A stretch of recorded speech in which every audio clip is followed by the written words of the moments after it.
जय हिंद दोस्तों, स्वागत है आपका प्रतियोगी क्लासेस में। दोस्तों, हमारी हिंदी अब समाप्ति की ओर है। इसमें कुछ गिने चुने टॉपिक बचे रह गए हैं, जिसमें देखिए वाक्य की भी 1 से 2 क्लास और होगी, जिसमें वाक्य शुद्धि के बारे में बात हो रही है अभी। हाँ, इसके पहले हमने क्या देखा था, वाक्यों के भेद के बारे में देखे थे, वाक्यों के भेद। फिर हमने प्रयोग संरचना के आधार पर वाक्य देखा, हमने अर्थ के आधार पर देखा, फिर क्रिया के आधार पर देखा। तो वाक्यों के भेद की बात हो गई। अब वाक्य शुद्धि की बात करने वाले हैं, और वाक्य शुद्धि से आपको पता है बहुत सारी क्वेश्चन बनते हैं। आप कोई भी पेपर ले लीजिए, अगर वहाँ से पेपर में हिंदी आती है तो हिंदी में 2 से 3 क्वेश्चन वाक्य शुद्धि से पूछ लिए जाते हैं। और ये बहुत इजी टॉपिक है। इजी इसलिए है कि जो आज तक आपने व्याकरण को पढ़ा है, आपने पिछली जितनी कक्षाएं ली हैं, उसी का ये रिवीजन है। इसमें कुछ नई चीज़ें नहीं रहेंगी, नई चीज़ें इसमें कुछ भी नहीं होने वाली है। जो आपने पढ़ा है व्याकरण को, वही व्याकरण को आप यहाँ पे क्या करेंगे, उसका उपयोग करेंगे, उसी व्याकरण को ही उपयोग करेंगे। और किसके लिए? शुद्धि के लिए, शुद्ध करने के लिए। किसको शुद्ध करने के लिए? वाक्य को। किसको?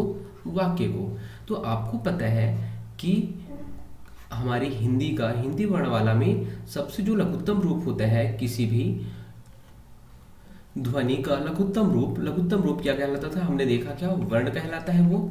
और वर्णों का सार्थक समूह जिसका अर्थ होना चाहिए, वर्णों का समूह होना चाहिए लेकिन उसमें अर्थ होना चाहिए, तो वह कहलाया शब्द। अब शब्दों का समूह जिसमें विचार को प्रकट कर पाए, हम लोग विचार को प्रकट कर पाए, वह क्या कहलाया? वह कहलाया वाक्य। तो हम वाक्यों के ही बारे में बात कर रहे हैं। और यही जो विचार रहेंगे वह प्रकट होंगे, लेकिन उसमें विचार प्रकट होंगे लेकिन उस जो वहाँ पे पद रहेंगे, जो वहाँ पे पद प्रयोग किए जाएंगे, वह अशुद्ध रहेंगे। क्योंकि आप शुद्ध किसे करेंगे? कोई अशुद्ध चीज को ही तो आप शुद्ध कर पाएंगे। तो वहाँ पे कुछ ना कुछ अशुद्धि रहेगी, आप उसी अशुद्धि को ही आप पहचानेंगे और उसे शुद्ध करेंगे। तो आपको ये पता होना चाहिए, जैसे डॉक्टर रहता है, डॉक्टर क्या करते हैं? ऐसे ही कोई इलाज थोड़ी ना करते हैं, वह पहले देखता है कि हाँ क्या बीमारी है, पहले उस बीमारी को पकड़ता है, उसके बाद वह इलाज करता है, उसे ठीक करता है। वैसे ही आपने अगर व्याकरण को पढ़ा है, देखिए व्याकरण में जो भी चीज़ें हमने पढ़ी है, चाहे संज्ञा, सर्वनाम, लिंग और उसके बाद कारक, ये सारी चीज़ें जो भी हमने पढ़ा है, फिर हमने वाक्य भी देखा, क्या वाक्य भी देखा, वाक्यों के जो भेद देखे, तो ये सारी चीज़ें जो हमने पढ़ी है, इसी का ही प्रयोग हुआ है यहाँ पे वाक्य शुद्धि में। और हम कुछ इसमें नई चीज़ें कुछ नहीं करने वाले हैं। तो उसे हम लोग अशुद्धि को शुद्ध करेंगे। और कहाँ कहाँ पे जो गलतियाँ होती हैं, उन गलतियों को देखेंगे कि गलतियाँ कहाँ पे होती हैं वाक्य शुद्धि में, वाक्य प्रयोग में। अगर आप वाक्य को शुद्ध रूप से प्रयोग करेंगे, अच्छे से बात करेंगे, अगर आप किसी से बात करते हैं उस समय शुद्ध वाक्यों का प्रयोग करेंगे, तो आपको यहाँ लगेगा कि हाँ यार ये चीज़ें सही हैं। अगर हम देखिए आजकल क्या होता है, बहुत मिक्स हो जा रहा है, जैसे अभी मैं ही बोल रहा हूँ, बहुत मिक्स हो जा रहा है हिंदी के साथ में इंग्लिश। तो हम लोग भी ऐसे करते हैं, कुछ हिंदी कुछ दूसरे शब्द ऐसे मिक्स कर देते हैं और वहाँ से हो जाता है वाक्य अशुद्ध। तो उन्हीं चीज़ों की बारे में बात करने वाले कि कहाँ कहाँ के अशुद्धि पाई जाती है और उस अशुद्धि को हमें शुद्ध करना है। बस वाक्य में यही चीज़ें करनी है। तो जो अशुद्धियाँ रहती हैं वाक्यों में वह 2 प्रकार की होती हैं। कौन सी? एक होती है पदक्रम संबंधी अशुद्धि, और एक होती है पद संबंधी अशुद्धि। अब देखिए वाक्य जो रहता है, वाक्य में क्या रहेगा? पद ही तो रहते हैं। क्या रहते हैं? पद रहते हैं। जैसे कि सीता खाना खाती है। अब सीता खाना खाती है, देखिए इसमें पद ही तो है, और क्या है? सीता पद हो गया, खाना हो गया, खाती है, ये सारे पद ही तो है। अब आप बोलेंगे कि पद नहीं शब्द है। हम शब्द भी इसे बोलते हैं और इसे पद भी बोलते हैं। शब्द कब बोलते हैं इसे? जब भी आप इनका अकेले प्रयोग करें, केवल सीता ही बोलेंगे। क्या बोलेंगे? केवल सीता ही बोलेंगे, केवल खाना ही बोलिए। आपने अगर खाना ही केवल खाना बोला, तो ये शब्द हो गया। लेकिन यह पद कब बनता है? जब उसे प्रयोग कर लिया जाए। कैसे? सीता खाना खाती है, देखिए एक विचार के रूप में उसे प्रयोग कर लिया गया, और जब उस शब्द को प्रयोग कर लिया जाए हिंदी में, वाक्य में, तो वह कहलाता है पद। तो जब प्रयोग कर लिया जाता है तो उसे हम लोग बोलते हैं क्या? पद। तो यहाँ पे ये पद हो गए, सीता पद हो गया, खाना हो गया, खाती है, ये सारे पद हो गए। तो वाक्य, शब्द और पद में आपने अंतर देखा, क्या क्या अंतर होते हैं। अब देखिए पद, क्रम और पद, तो आपको क्या पता है, क्या पता है? देखिए पद क्रम, पद मतलब यही पदों की बात हो रही है। ये जो पद हैं इनका क्रम रहेगा, इनका एक क्रम होना चाहिए। जो वाक्य रहेगा उसमें इनका एक क्रम होना चाहिए। जब आप इनको लिखेंगे वाक्यों के रूप में, अगर मैं यहाँ बोलता सीता खाती है खाना, सीता खाती है खाना, तो आप बोलेंगे हाँ यार ठीक तो है, समझ में तो आ रहा है, खाना सीता खाती है खाना। हाँ आपको समझ में जरूर आया है, लेकिन यह वाक्य तो अशुद्ध है, वाक्य अशुद्ध है, वाक्य तो अशुद्ध है ना। सीता खाती है खाना अगर मैं बोलता हूँ, और मैं बोलता हूँ खाती है सीता खाना, तो पता तो चल रहा है हाँ ठीक है खा रही है, लेकिन यह अशुद्ध वाक्य रहेगा, ऐसे ही दिखा रहेगा वहां पे। तो जब उनका क्रम देखिए, खाती है सीता खाना, मैं लिखता हूँ खाती है सीता खाना, देखिए तो इनका क्रम ही अलग हो गया। क्रम जब यहाँ पे पदों का जो क्रम रहेगा उसके बारे में जब बात की जाएगी, उनकी अशुद्धियों के बारे में बात की जाएगी, तो वह पद क्रम अशुद्धि हो जाएगी। और जब केवल पदों के बारे में बात की जाएगी, केवल पद के बारे में, केवल पद के बारे में, यहाँ पे हमें क्रम में ध्यान ही नहीं देना रहेगा, तो वह पद संबंधी अशुद्धि होगी। कैसे? अगर मैं बोलता क्या, सीता खाना खाता है, खाता है, सीता खाना खाता है, तो आपने देखा यहाँ खाता है और उसका लिंग तो स्त्रीलिंग होना चाहिए, यहाँ पे तो हमने पुल्लिंग कर दिया, तो ये अशुद्धि हो गई। तो जब पद संबंधी यहाँ पे सीता है, तो यहाँ मैं कर देता क्या, सीते, सीते, या फिर बोल देते वे खाना खाता है, वे खाना खाता है। अगर मैं बोलता वे खाना खाता है, तो देखते यहाँ पे वे खाना खाता है, वे तो हो ही नहीं सकता। क्यों? वे क्या हो जाता है, वे मतलब बहुवचन हो जाता है, तो वे बहुवचन हो जाएगा, तो वे खाना खाते हैं होना चाहिए, वे खाना खाता है, तो यहाँ पे अशुद्धि आ। तो देखिए जब भी पद संबंधी अशुद्धि रहेगी, तो वह पद, देखिए पद संबंधी अशुद्धि मतलब एक चीज के बारे में बात होगी। अब पद हमने क्या देखा कि हम अगर कोई वाक्य लिखते हैं, कोई वाक्य लिखते हैं, तो उस वाक्य में देखिए हम क्या, किसका किसका प्रयोग करते हैं, उस पदों के रूप में किसका प्रयोग करते हैं, संज्ञा का, सर्वनाम का। जैसे मैंने बोला राम खाना खाता था, राम संज्ञा है ना, संज्ञा को वाक्य में प्रयोग करें। सर्वनाम संबंधी अशुद्धि होती है, विशेषण संबंधी अशुद्धि होती है। अभी तक आज हमने जो भी पढ़ा है व्याकरण में, वही वही अशुद्धियां रहेंगी। क्रिया विशेषण संबंधी अशुद्धि होती है, लिंग संबंधी अशुद्धि होती है, क्रिया संबंधी अशुद्धि होती है, वचन संबंधी अशुद्धि होती है, मुहावरे लोकोक्ति संबंधी अशुद्धि होती है। लोकोक्ति आप देखेंगे अनुपयुक्त शब्द को प्रयोग करेंगे, आप वहां पे वह उपयुक्त नहीं होना चाहिए, फिर भी आप उसे प्रयोग करेंगे, तो अनुपयुक्त पद संबंधी अशुद्धि होती है। अधिपदत्य संबंधी, अधिपदत्य मतलब एक ही वहां पे पद होना चाहिए और वहां पे आप ज्यादा पदों का प्रयोग करेंगे। अधिपदत्य संबंधी अशुद्धि होती है। जैसे कि अगर मान लीजिए मैं बोलता हूँ क्या, वह प्रातः काल समय घूमने जाता है, प्रातः काल समय घूमने जाता है। तो देखिए यहाँ पे क्या है, अधिपदत्य है। अधिपदत्य क्या कि आप देख ही रहे होंगे, काल का मतलब भी समय होता है, समय का मतलब भी समय होता है, तो यहाँ पे एक ही शब्द का दो बार प्रयोग कर लिया गया। और ऐसे हम लोग उपयोग करते हैं, इन शब्दों का उपयोग करते हैं, हम बोलते हैं वह प्रातः काल समय जाता है यार, तो हम यहाँ पे गलतियां करते हैं। वह प्रातः काल घूमने जाता है, क्या वह प्रातः काल घूमने जाता है। तो ऐसी ये छोटी छोटी गलतियां हैं, उनके बारे में हम बात करेंगे। तो पहले हम क्या देखेंगे, पहले हम देखेंगे आज पद क्रम संबंधी क्या क्या अशुद्धियां होती हैं। और यह बहुत आसान रहेगा, बहुत आसान। क्यों? क्योंकि हमने देखिए अभी पिछली क्लास में ही वाक्यों के बारे में बात की है, हमने पिछली क्लास में ही पिछली कुछ कक्षाओं में देखिए कारक के बारे में बात की है, वही सबको तो प्रयोग होने हैं यहाँ पे। तो अगर आपने वाक्य के बारे में जो भी चीजें हमने देखी, चाहे मिश्र वाक्य, सरल वाक्य, मिश्र वाक्य, साधारण वाक्य, या फिर संयुक्त वाक्य, जितनी भी वाक्य थे वो सबको अगर आपने देखा है, तो यहाँ पे बहुत आसानी से इस शुद्धि को पकड़ पाएंगे। यहाँ पे जो जो चीज बोला जाएगा उसको आप समझ पाएंगे। तो पहला क्या है, पद क्रम संबंधी अशुद्धि, पद क्रम संबंधी अशुद्धि।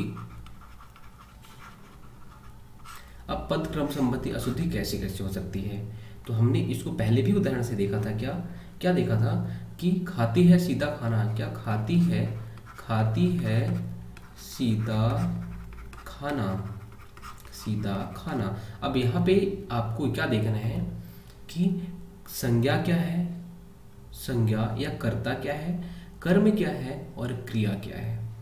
तो आप यहाँ देखें खाती है, यह क्या हो जाती है, क्रिया, क्या क्रिया हो जाती है। सीता, सीता है कर्ता, सीता है कर्ता, और खाना, खाना है कर्म। तो क्रिया कर्ता कर्म, क्रिया कर्ता कर्म। और खाती है सीता खाना, यह आपको पता है कि यह अशुद्ध वाक्य है, अशुद्ध वाक्य है। अशुद्ध वाक्य आपको यहाँ से प्रतीत ही हो रहा होगा कि हाँ यार ये तो अशुद्ध वाक्य है, खाती है सीता खाना।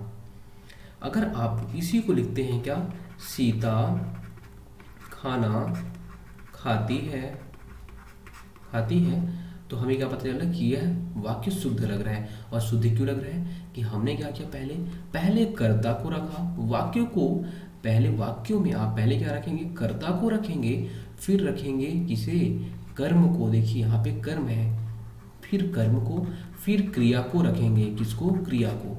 कर्ता कर्म और क्रिया।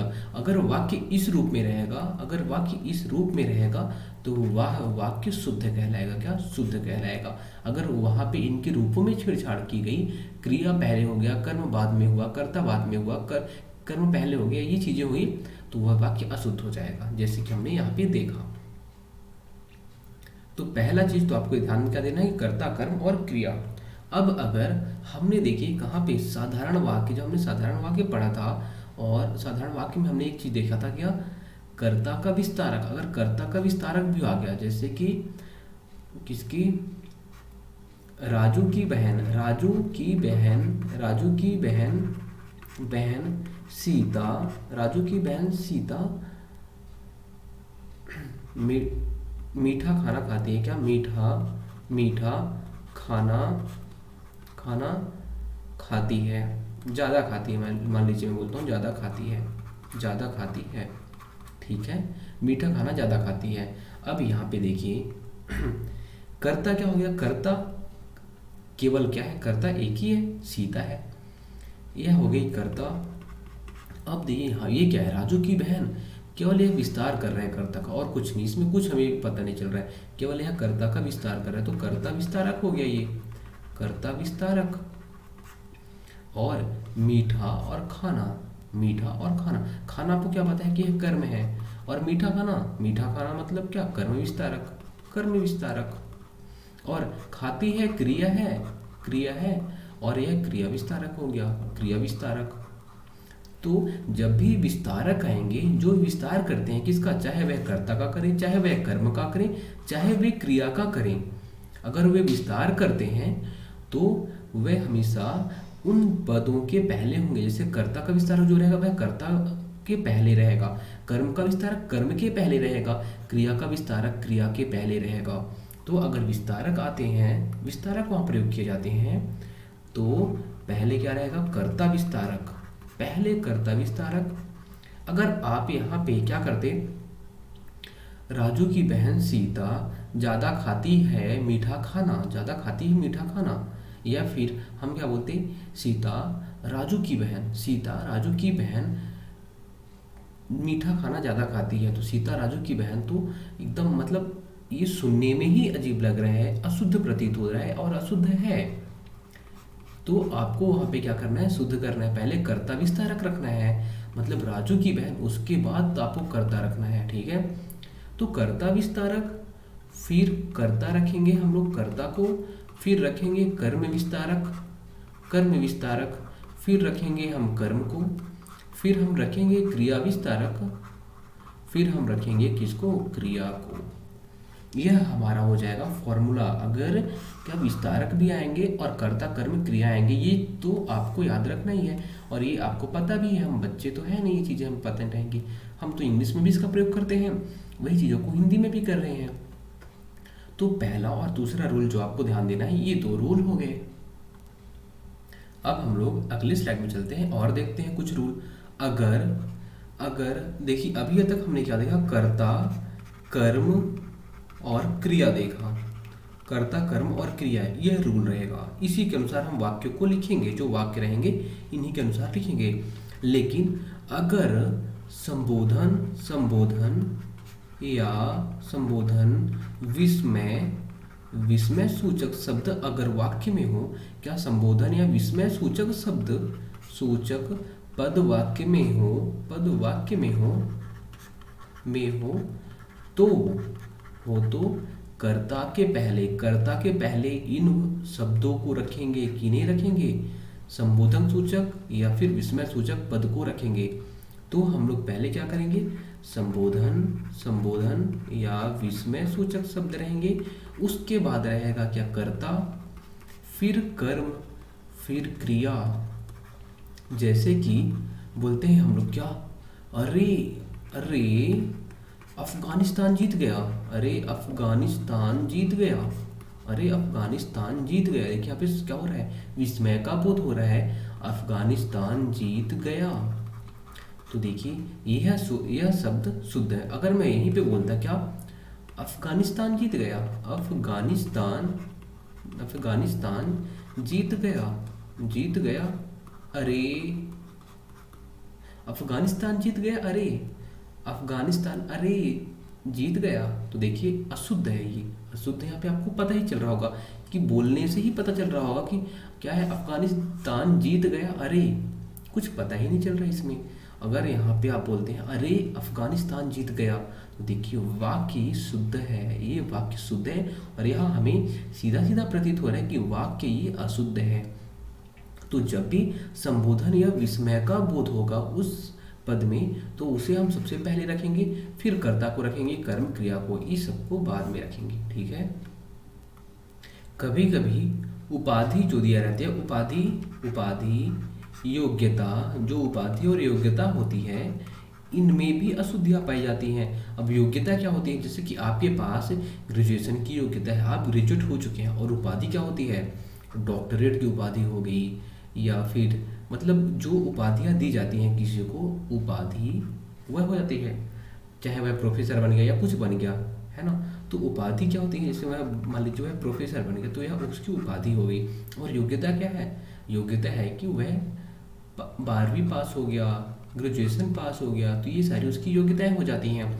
तो जो हम लोग कभी कभी क्या करते हैं, इनका जब प्रयोग किया जाता है किसी वाक्य में अगर उपाधि का प्रयोग किया जाए या वो योग्यता का प्रयोग किया जाए, तो हमेशा यह जो उपाधि रहेगा, उपाधि वह किसी नाम के पहले उपाधि आएगा, किसी नाम के पहले उपाधि का प्रयोग किया जाएगा, और नाम के बाद में या उस पद के बाद में हमेशा योग्यता का प्रयोग किया जाएगा। योग्यता बाद में प्रयोग किया जाएगा किसी भी चीज़ के, किसी भी वाक्य में, और उपाधि हमेशा पहले प्रयोग किया जाती है। जैसे कि अगर आप बोलेंगे क्या, अगर कभी सुनते हैं क्या, हर्षवर्धन जो अभी स्वास्थ्य मंत्री हैं, केंद्रीय स्वास्थ्य मंत्री हर्षवर्धन, तो हर्षवर्धन डॉक्टर सुनते हैं क्या, हम क्या सुनते हैं, डॉक्टर हर्षवर्धन। क्या सुनते हैं हम, डॉक्टर हर्षवर्धन। कभी हम लोग हर्षवर्धन डॉक्टर नहीं सुनते, तो ये उनकी उपाधि है। और अगर किसी की मान लीजिए योग्यता की बात की जाए, तो योग्यता क्या हम लोग बोलते हैं क्या कि 12वीं राम पास है, तो राम हम लोग क्या करते हैं हमेशा, राम 12वीं पास है, राम ने बीए किया है, क्या बीए किया है।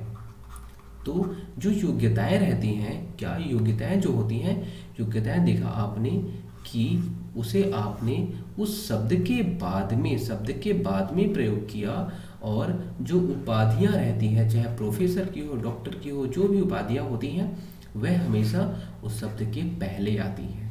तो ये चीज़ें आपको ध्यान देनी है। और कभी कभी वाक्यों में द्विकर्मक क्रियाओं का प्रयोग किया जाता है। किसका, द्विकर्मक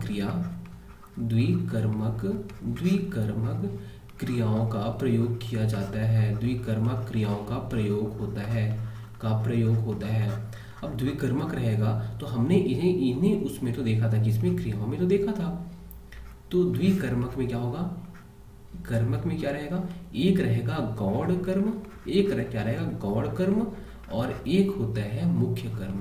क्या, एक होता है गौड़ कर्म, एक होता है क्या, मुख्य कर्म। इन सारी चीज़ों को हमने पहले देखा है, उसी की बात हो रही जो हमने पहले इसको देखा है। तो जैसे कि अगर हम एक उदाहरण लेते हैं, माँ ने पानी बच्चों को पिलाया, माँ ने पानी बच्चों को पिलाया। अब यहाँ पे आप क्या देख रहे होंगे, माँ क्या है, माँ कर्ता हो गई, माँ कर्ता हो गई, माँ करता है। और ये जो पानी है, पानी वह हो गया मुख्य, क्या, मुख्य कर्म, मुख्य कर्म है ना, मुख्य कर्म पानी है। और गौड़ कर्म बच्चों है, और पिलाया तो क्रिया है, पिलाया तो क्रिया है। तो देखिए, कर्ता, मुख्य कर्म, गौड़ और क्रिया। माँ ने पानी बच्चों को पिलाया, यह वाक्य आपको कैसा लग रहा है, अशुद्ध लग रहा है कि शुद्ध लग रहा है? अगर हम इसको ऐसे बोलते हैं, क्या, माँ ने बच्चों को पानी पिलाया, बच्चों को पानी पिलाया, पानी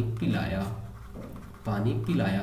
तो आप क्या देख रहे हैं यहाँ पे, कर्ता, यहाँ पे गौड़ कर्म, और यहाँ पे मुख्य कर्म, और यहाँ पे क्रिया, क्या, क्रिया। तो आपने देखा, जब आपने कर्ता, गौड़ कर्म और मुख्य कर्म, उसके बाद क्रिया को रखा, गौड़ कर्म के बाद क्रिया को रखा, तो वाक्य हमें शुद्ध लगा। तो जब भी द्विकर्मक क्रियाओं की बात होगी जिसमें दो कर्म रहेंगे, कर्म कितने रहेंगे, एक कर्म, दो कर्म। और जब दो कर्म रहेंगे तो आपको वाक्यों में पहले गौड़ कर्म को रखना है, फिर मुख्य कर्म को रखना है। तो आप कैसे रखेंगे वाक्य में, कर्ता धन गौड़ कर्म धन मुख्य कर्म और धन क्रिया, क्या, धन क्रिया। आप इस प्रकार वाक्यों में रखेंगे उन्हें। अब अगला रूल याद करने से पहले मैं आपसे एक चीज पूछना चाहूंगा। आपने कारक में एक चीज देखा होगा, क्या, कारक में क्या देखा था कि अगर सजीव कर्म हो तो सजीव कर्म के साथ में आप विभक्ति रखते हैं कि नहीं रखते? क्या, देखिए, कर्ता ने कर्म को है ना। तो अगर वह कर्म सजीव है तो आप इस विभक्ति को रखेंगे कि निर्जीव है तब रखते हैं, हमने इसको उदाहरण से देखा है। अगर आप कारक को याद करेंगे तो आपको उदाहरण याद आएगा, उदाहरण की बात की गई थी वहां पे। तो आपने क्या देखा था कि कर्ता के साथ में, अगर कर्ता के साथ में सजीव कर्म हो, अगर कर्ता के साथ में सजीव कर्म, तो जैसे कि राम ने रावण को मारा, सजीव कर्म, रावण कर्म हो गया, और को का प्रयोग किया हमने, तो वह शुद्ध था। अगर आपने किसी निर्जीव को, जैसे कि राम ने महाभारत को पढ़ा, महाभारत पुस्तक, या फिर राम ने कॉमिक को पढ़ा, या फिर राम ने रामायण को पढ़ा, अगर मैं बोलता हूँ रामायण को पढ़ा, राम ने रामायण को पढ़ा, तो आप क्या देख रहे हैं, कर्ता है, और जो रामायण वह क्या है, रामायण जो आपको दिख रहा है यह क्या है, निर्जीव है, और यह निर्जीव है।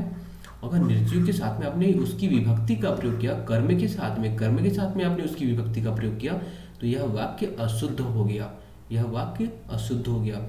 तो हमेशा अगर सजीव कर्म होता है तब आप उसके साथ में को विभक्ति का प्रयोग करेंगे, अगर निर्जीव कर्म है तो उसके साथ में उसकी विभक्ति का प्रयोग नहीं करेंगे। तो यह बोलता है कर्ता के साथ में सजीव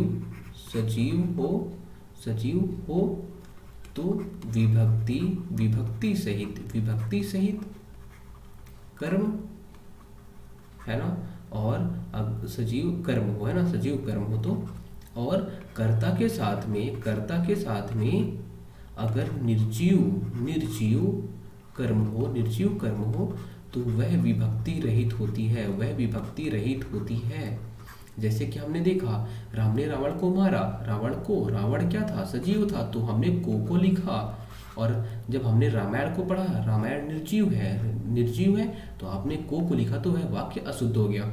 तो वहाँ पे आपने राम ने रामायण पढ़ा, राम ने पुस्तक पढ़ा। तो हम लोग अगर वहाँ पे क्या निर्जीव के साथ में विभक्ति जोड़ते हैं तो वह गलत हो जाता है। तो ये चीज़ें आपको ध्यान देनी है, इसको हमने कारक में पढ़ा है। और इसमें दो अपवाद देखने को मिलते हैं। दो अपवाद क्या, अगर वह निर्जीव कर्म है या सजीव कर्म है, जो भी है, अगर दो क्रियाएं हों, कौन सी दो क्रियाएं हों। देखिए यहाँ पर मारने पीटने की बात, यहाँ देखिए पढ़ने की क्रिया हो रही है, राम ने रावण को मारा, तो मारा क्रिया हो रही है। तो अगर यहाँ पे क्रियाएं दो, अपवाद कौन से हैं, अपवाद दो होते हैं इसके। कौन कौन से, एक होता है बढ़ाना, और एक होता है बचाना। अगर ये दो अपवाद हैं, ये दोनों क्रियाएं हो रही हैं, कहीं पे किसी वाक्य में ये दोनों क्रियाएं हो रही हैं, तो वहाँ पे आपको इस विभक्ति का प्रयोग करना है, चाहे वह कर्म निर्जीव हो, वह कर्म सजीव, कुछ भी हो। लेकिन अगर ये दो क्रियाएं प्रयोग हो रही हैं, कौन कौन सी, बढ़ाना या बचाना, तो वहाँ पे आपको इसको प्रयोग करना है, किसको, इसकी विभक्ति को, कर्म विभक्ति को। जैसे कि राजेश ने ढोल को बजाया, क्या अगर हम लोग ढोल बजाया लिखते हैं, ढोल बजाया, तो यह गलत हो जाएगा, क्या गलत हो जाएगा। आपने वहाँ पे क्या बजाया क्रिया आई, अब बजाया क्रिया आई तो आपको क्या याद रखना है कि उसके साथ में, देखिए यहाँ पे तो ये निर्जीव है, तो हमें तो करना चाहिए क्या, को विभक्ति रहित, मतलब यहाँ पे कोई नहीं रहना चाहिए था, लेकिन ये अपवाद है और इसमें आपको को रखना पड़ेगा। जैसे दोस्त ने लड़ाई को बढ़ाया, मैं बोलता हूँ लड़ाई बढ़ाया, दोस्त ने लड़ाई बढ़ाई है ना, बढ़ाई या बढ़ाया, कुछ भी हो सकता है। तो यहाँ भी देखिए बढ़ाने के बारे में बात हो रही है। अगर बढ़ाने के बारे में बात हो रही है और लड़ाई तो भाई निर्जीव है, तो भी आपको यहाँ पे को का प्रयोग करना ही पड़ेगा। क्यों, क्योंकि बजाया क्रिया हो रही है, बढ़ाया क्रिया हो रही है, और बढ़ाया और बजाया क्रिया हो तो हमें यहाँ जो कर्म होता है, कर्म को ध्यान भी नहीं देना है, कुछ भी नहीं करना है, हमें को जोड़ ही देना पड़ेगा वहाँ पे। तो अगर बढ़ाया और बजाया आपको क्रियाएं दिखी, तो वहाँ पे आपको अपवाद सोचना है और वहाँ पे आपको इस रूल को नहीं लगाना है। अब हमें देखिए अपने पुराने जो व्याकरण हमने पढ़ा है, उन्हीं का ही यहाँ पे प्रयोग हो रहा है, कि कोई हम लोग नई चीज़ें नहीं पढ़े यहाँ पे। आपने चाहे कारक को देखा हो, चाहे जो भी चीज़ें देखी हैं, चाहे यहाँ पे हमने बजाया पढ़ाया, ये जो भी चीज़ें हमने देखी है, सारी चीज़ें हम पहले पढ़ चुके हैं, वही रिवीजन हो रही है यहाँ पे, है ना। अब अगला क्या, कि अगर कालवाचक आपको यहाँ पे क्रिया विशेषण याद करनी पड़ेगी। क्या क्रिया विशेषण से संबंधी क्या अशुद्धियां पाई जाती हैं। तो अगर कालवाचक शब्द हो और स्थानवाचक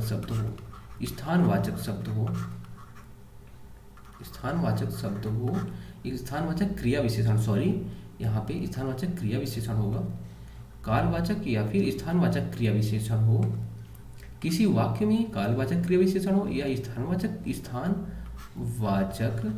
क्रिया विशेषण हो, तो वहाँ पे हम क्या गलती करते हैं और हमें क्या चीज़ें सुधारनी चाहिए।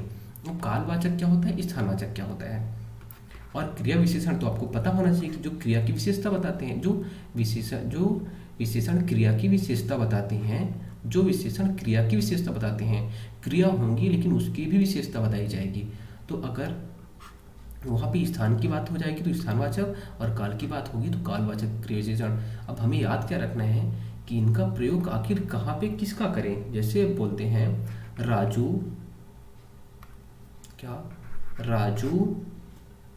स्कूल 5 बजे जाएगा, राजू स्कूल 5 बजे जाएगा। तो यहाँ पे हमने क्या देखा, ये तो कर्ता हो गया और 5 बजे, 5 बजे क्या हो जाता है, यह कालवाचक, कालवाचक, कालवाचक क्रिया विशेषण हो जाएगा। और जाएगा, जाएगा ये तो चीजें हैं, ये तो क्रिया होगा, ये तो क्रिया होगी ही। अब यहाँ पे स्कूल, स्कूल क्या है, स्कूल क्या है, स्थानवाचक, स्थानवाचक क्रिया विशेषण है ना यहाँ पे, स्कूल यहाँ पे स्थानवाचक क्रिया विशेषण हो गया। तो करता तो ये है ही। तो देखिए राजू स्कूल 5 बजे जाएगा, राजू स्कूल 5 बजे जाएगा। तो यहाँ पे क्या हमें ऐसा लग रहा है कि वाक्य ये थोड़ा सा अटपटा सा लग रहा है, एकदम सही नहीं लग रहा है ना। आपको ऐसा लग रहा है क्या कि राजू स्कूल 5 बजे जाएगा, क्या हमें वाक्य शुद्ध प्रतीत हो रहा है क्या? अगर हम इसी की जगह पे बोलते हैं राजू 5 बजे स्कूल जाएगा, 5 बजे स्कूल जाएगा, जाएगा, राजू 5 बजे स्कूल जाएगा, तो ये तो ठीक है, करता है ही। लेकिन आपने क्या देखा कि हम जो कालवाचक क्रिया विशेषण था उसको पहले लाए और स्थानवाचक क्रिया विशेषण को बाद में लाए, तो हमारा वाक्य शुद्ध बन गया। क्या हमारा वाक्य शुद्ध बन गया? तो अगला रूल भी यही बोलता है। यह रूल क्या बोलता है कि हमेशा जैसे करता है, करता तो रहेगा, करता रहेगा, उसके बाद में आपको क्या लाना है, कालवाचक क्रिया विशेषण। क्या? कालवाचक क्रिया विशेषण, क्रिया विशेषण, उसके बाद ही आप स्थानवाचक क्रिया विशेषण का प्रयोग करेंगे। किसका? स्थानवाचक क्रिया विशेषण का प्रयोग करेंगे, उसके बाद ही आप क्रिया का प्रयोग करें। तो स्थानवाचक क्रिया विशेषण बाद में आएगा, इसका सार यही था कि स्थानवाचक क्रिया विशेषण बाद में आएगा, कालवाचक क्रिया विशेषण पहले आएगा। जैसे आपने देखा काल समय की बात हो रही है और समय पहले आएगा, फिर उसके बाद स्थान की बात की जाएगी। तो हमेशा आप स्थान को पहले नहीं रखेंगे, स्थान को पहले रख दिया और काल को बाद में रखा तो यह गलत हो जाएगा।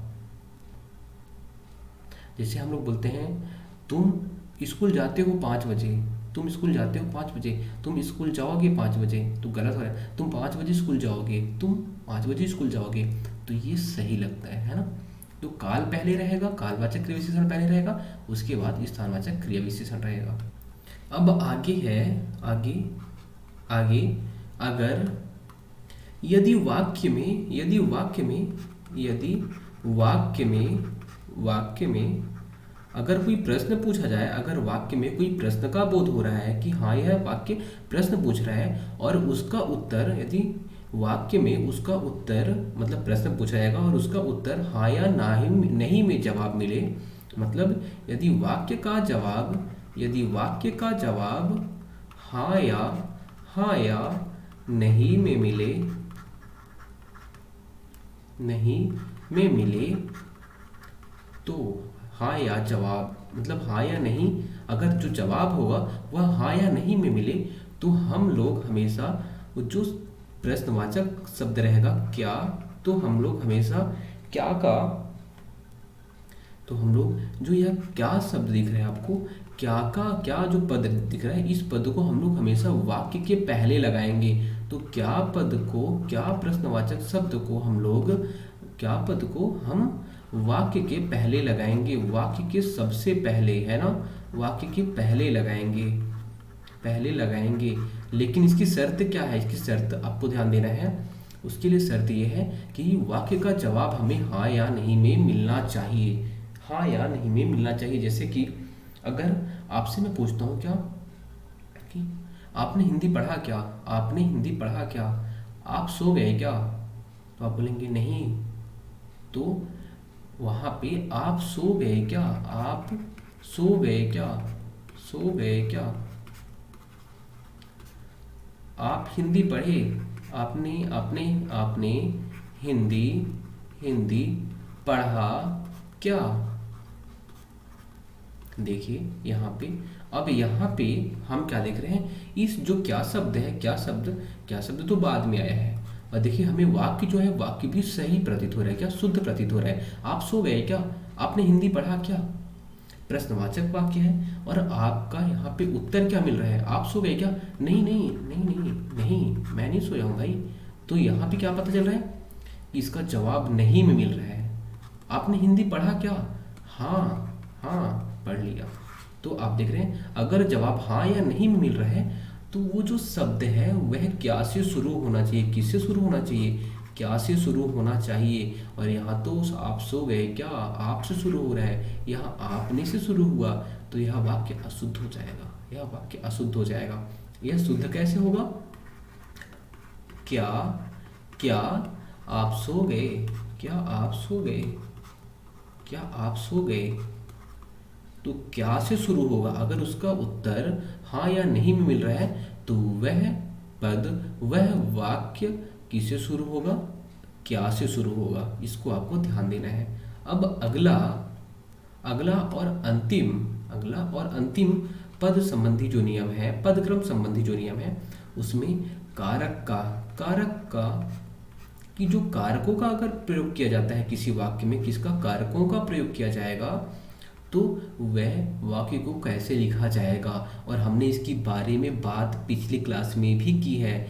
पिछली क्लास में भी क्या बात की थी कि कारक होते कैसे हैं, पढ़ने का उनका क्रम क्या रहता है। तो आपने क्या बोला, कर्ता सबसे पहले लिखते हैं, फिर कर्म लिखते हैं, फिर करण लिखते हैं, फिर हम लोग लिखते हैं संप्रदान, अपादान, फिर हम लोग लिखते हैं संबंध, फिर हम लिखते हैं 3 3 6 अधिकरण, और अंतिम में लिखते हैं हम लोग संबोधन कारक। क्या लिखते हैं? संबोधन कारक। तो सबसे पहले कर्ता लिखते हैं, फिर कर्म लिखते हैं, फिर करण लिखते हैं, चौथे में लिखते हैं हम संप्रदान, पांचवें में लिखते हैं अपादान, छठवें में लिखते हैं संबंध, सातवें में लिखते हैं अधिकरण, और आठवें में लिखते हैं आठवें में पढ़ते हैं हम लोग संबोधन। ये चीजें हैं। और हमने वहां पे क्या देखा था कि अगर वाक्यों में जब हम बात करेंगे तो सबसे पहले आपको संबोधन रखना है। कभी भी अगर वाक्य में प्रयोग करेंगे, ये कारकों का, वाक्यों में अगर कारकों का प्रयोग किया जाता है तो हमेशा संबोधन वाला, संबोधन नहीं है तो कर्ता आएगा, सबसे पहले तो कर्ता। लेकिन अगर संबोधन सूचक वहाँ पे वाक्य शब्द है तो आप संबोधन को पहले रखेंगे। तो संबोधन को पहले रखेंगे आप, उसके बाद आप कर्ता को रखेंगे। जो कर्ता रहेगा वाक्य को इस हिसाब से चलाना पड़ेगा। अगर वहाँ पे संबोधन कारक है तो संबोधन रखेंगे, कर्ता कारक है कर्ता रखेंगे, फिर किसे रखेंगे, फिर कर्म करण संप्रदान अपादान संबंध किसे रखेंगे। तो आपको वहाँ पे बताया गया था कि पहले संबोधन को रखना है, फिर संबोधन को रखने के बाद आप कर्ता को रखेंगे। कर्ता के बाद ये जो सीरीज है ये पूरी उल्टी हो जाएगी। किसे? फिर आप अधिकरण को रखेंगे। किसे? अधिकरण को। हम इंग्लिश में कभी पढ़ते हैं तो जब बोलते हैं लास्ट में, हमेशा जब भी होगा तो लास्ट में हम क्या बोलेंगे? ऑब्जेक्ट। वाक्य कितना भी लंबा हो, जब उसका ट्रांसलेशन करते हैं तो लास्ट में हमेशा ऑब्जेक्ट रहता है। आपने ध्यान दिया होगा इस चीज़ को, अगर आपने इंग्लिश पढ़ा है तो। वैसे ही इसमें भी देखिए वही होता है, पहले संबोधन फिर कर्ता। देखिए इंग्लिश के हिसाब से ही चलता है ये भी ना। उसके बाद यह होता है अधिकरण। क्या? अधिकरण होगा। फिर आप अधिकरण के बाद संबंध में जाएंगे, संबंध, फिर होगा अपादान, फिर होगा संप्रदान लिखा आपने, फिर करण लिखा, फिर आपने लिखा क्या? कर्म कारक। तो यह होता है वाक्यों का लिखने का एक क्रम। अब यहाँ पे हम लोग एक उदाहरण देखें तो वहाँ से और अच्छे से समझ में आएगा। हम लोग क्या बोलते हैं कि राजू खेलने के लिए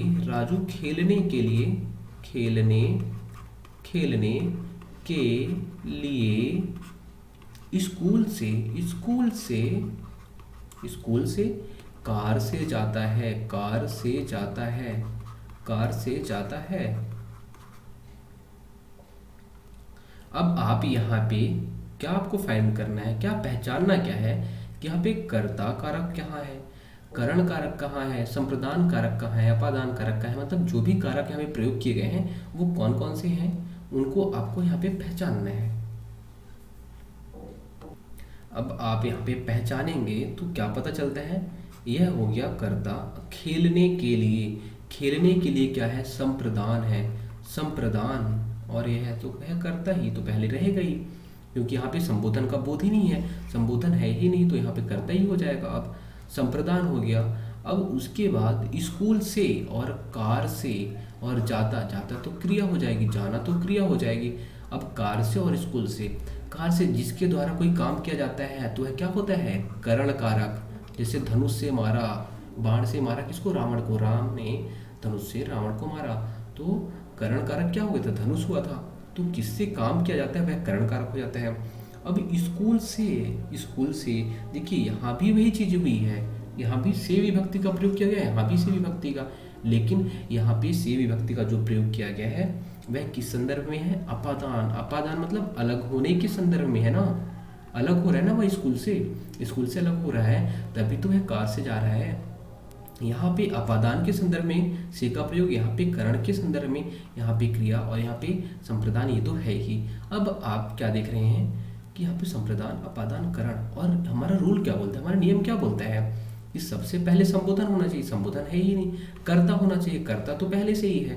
अब अधिकरण होना चाहिए, और अधिकरण तो यहाँ पे है ही नहीं। फिर यहाँ पे क्या है, क्या होना चाहिए, संबंध, और संबंध बोधक है ना, संबंधी तो है ना ये छठवा, तो आप उल्टा चलेंगे यहाँ पे, तो यहाँ संबंध बोधक भी नहीं है। फिर अपादान होना चाहिए था, क्या, अपादान होना चाहिए, और यहाँ तो संप्रदान है भाई, है ना, संप्रदान है ना, खेलने के लिए यह संप्रदान कारक हो गया, और खेलने के लिए संप्रदान कारक है तो उसे हमें कहाँ लाना पड़ेगा, बाद में, और हमें अपादान को पहले लाना पड़ेगा। तो हम राजू के बाद क्या लिखेंगे, राजू के बाद लिखेंगे हम राजू, उसके बाद लिखेंगे अपादान को। अपादान क्या है, स्कूल से, राजू स्कूल से। फिर उसके बाद किसके बाद, अपादान हो गया, फिर संप्रदान आता है, तो संप्रदान हम बाद में लिखेंगे। संप्रदान क्या है, खेलने के लिए, खेलने के लिए, खेलने के लिए, खेलने के लिए। उसके बाद क्या आता है, करण। अब यहाँ पे करण क्या है, कार से, तो कार से, कार से जाता है, जाता है। तो आपने क्या देखा, राजू स्कूल से खेलने के लिए कार से जाता है, स्कूल से खेलने के लिए कार से जाता है वह। अगर वह घर से खेलने के लिए कार से जाता है, स्कूल से खेलने के लिए कार से जाता है, मतलब जाता कहाँ से है, स्कूल से। तो आपने यहाँ पे क्या देखा कि आपको पहचानना क्या है कि पहले कारक पहचानना है, और कारक को जो हमारा नियम है, हमारा नियम क्या बोलता है, पहले संबोधन फिर कर्ता, और उसके बाद फिर ये सीरीज उल्टा हो जाएगी। उल्टा क्या हो जाएगी, अधिकरण, संबंध, फिर अपादान, संप्रदान, करण और कर्म, लास्ट में कर्म आएगा, तो उसे रखना है, और उन्हीं के हिसाब से यह वाक्य लिखा जाएगा। अगर कहीं उल्टा कर दिए, आप पहले संप्रदान कर दिए, संप्रदान के बाद में अगर अपादान कर रहे हैं, आप पढ़ने के क्रम में लिख रहे हैं तो गलत हो जाएगा, तो हमेशा उल्टा होगा। यहाँ पे जब वाक्यों में प्रयोग किया जाएगा तो 8 1 मतलब 8 संबोधन, फिर 1 कर्ता, उसके बाद फिर उल्टा। तो दोस्तों हमने क्या पदक्रम संबंधी जो भी नियम थे, पदक्रम संबंधी जो नियम थे उनको हमने देखा। अब हम अगली क्लास में पद संबंधी देखेंगे, पद संबंधी। पद संबंधी में बात किसकी की जाएगी, संज्ञा, सर्वनाम, विशेषण, क्रिया विशेषण, लिंग, वचन, कारक। कारक यहाँ भी देखा हमने, कारक वहाँ पे, यहाँ कारक हो गया तो वहाँ कारक हम नहीं देखेंगे, और बाकी जो चीज़ें बची हुई है, मुहावरे, लोकोक्ति, वहाँ से कहाँ से क्वेश्चन बनता है, सारे पहलुओं को हम ध्यान में रखेंगे और उनकी बात करेंगे। वहाँ से क्वेश्चन कैसे बनते हैं, कहाँ पे हम गलती करते हैं, कहाँ पे अशुद्धियाँ होती हैं। तो दोस्तों मिलते हैं अगले वीडियो में, बाय, टेक केयर।